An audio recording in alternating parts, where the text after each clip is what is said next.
ng bayan, maasahan anumang panahon.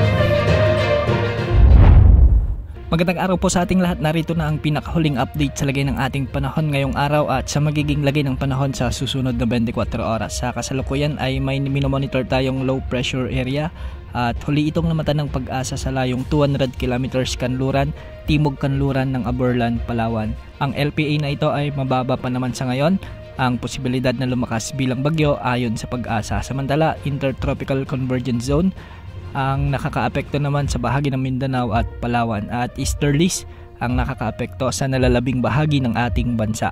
Dahil nga sa umiiral na ITCZ, asahan ang maulap na kalangitan na may mga kalat-kalat na pagulan at thunderstorms sa buong Mindanao kasama na ang Palawan.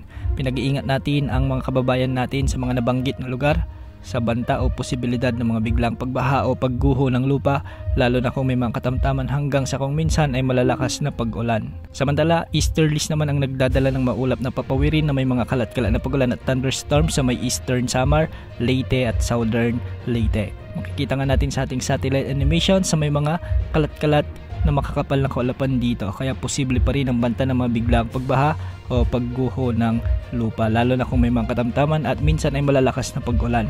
Samantala sa Metro Manila at nalalabing bahagi ng bansa ay magiging bagyang maulap hanggang sa maulap din ang mga kalangitan na may mga isolated rain showers and thunderstorms. Dulot ito ng umiiral na easterlies. Sa ngayon ay may mga kalat-kalat na thunderstorms tayong nakikita sa iba't ibang bahagi ng bansa, kaya posible pa rin ang banta ng mga flash floods at landslides, lalo na kung may mga umiiral na severe thunderstorms. Samantala, ang mga pag-alon naman sa buong bansa ay posibleng mabot hanggang 1.8 meters. Ibig sabihin nito ay banayad hanggang sa katamtaman lamang ang mga pag-alon sa ating mga karagatan, kaya walang nakataas na gale warning sa anumang baybaying sakop ng ating kapuluan.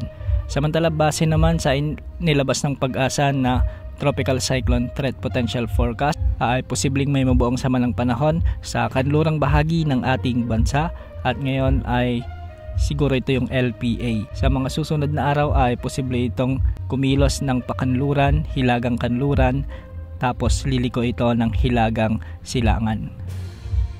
Base naman sa GFS Outlook ay posible nga magkaroon ng sama ng panahon sa ating West Philippine Sea, ngunit iba naman ang pagtaya dito kundi mas malakas ang pagkabuo ng bagyong ito. Kikilos ito ng hilagang silangan at hihilain ang habagat. Laging umantabay sa ating channel para sa mga latest updates sa lagay ng panahon. Ito po ang weather update ng bayan, maasahan anumang panahon.